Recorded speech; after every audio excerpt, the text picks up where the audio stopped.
As Russian aerial maneuvers intensify near NATO's eastern borders, Lithuania has officially called on the alliance to strengthen its air and missile defense infrastructure. This appeal follows multiple recent breaches of Lithuanian airspace by Russian drones, stirring alarm over the country's defense vulnerabilities and raising broader concerns about regional security stability. Between February 10 and 20, 2025, Lithuania hosted a joint exercise featuring Lithuanian and Italian air defense battalions. Italy's SAMP/T long-range ground-based air defense system was deployed on Lithuanian soil as part of this training, reflecting efforts to enhance regional cooperation and readiness. On July 28, a drone loaded with roughly 2 kilograms of explosives crossed from Belarusian territory and crashed within a Lithuanian military training zone. Investigations suggest the drone's intended target was Kyiv. However, it veered off course and accidentally entered NATO airspace. The wreckage was found after almost a week of searching and is currently under examination. Lithuanian Defense Minister Dovis Šakalienė stressed the need for a swift and measured reaction, despite no clear evidence that the drone was meant to threaten Lithuania directly. Earlier, on July 10, another drone, identified as a Gerber model, crossed the border from Belarus and crashed about a kilometer inside Lithuania. This newer generation loitering munition, increasingly employed by Russian forces, was initially designed as a distraction to overwhelm air defenses but has since been upgraded with cameras, anti-jamming technology, and warheads weighing between 3 and 5 kilograms. Constructed from inexpensive materials such as polystyrene and plywood and assembled from commercial parts, the Gerber is roughly 10 times cheaper than the Shahed 136 drone, which it resembles.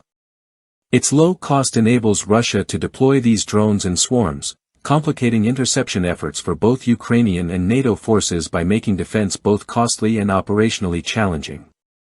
Following these incursions, Ministers Šakalienė and Kęstutis Budrys jointly appealed to NATO Secretary-General Mark Rutte, urging the alliance to send additional air defense assets to Lithuania, including possibly experimental systems, to counter the growing drone threat.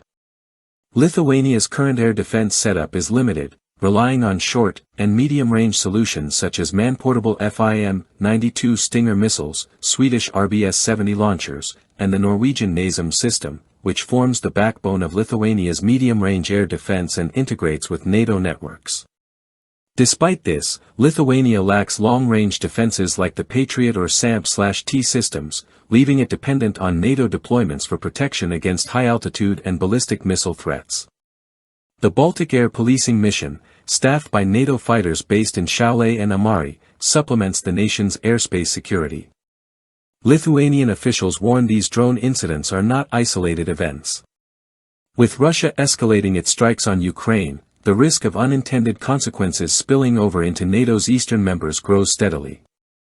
Similar drone-related events have also been reported in Poland, Romania, and Latvia. Foreign Minister Budrys highlighted that this is a collective security challenge.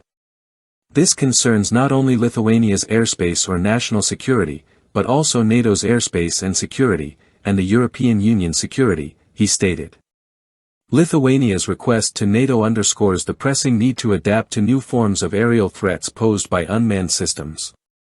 As the conflict in Ukraine drags on, Lithuania's call exposes the wider repercussions beyond the frontline and sheds light on the shortcomings in current national defenses against inexpensive, mass-deployed drone swarms, an emerging threat requiring a united and strategic response from NATO allies.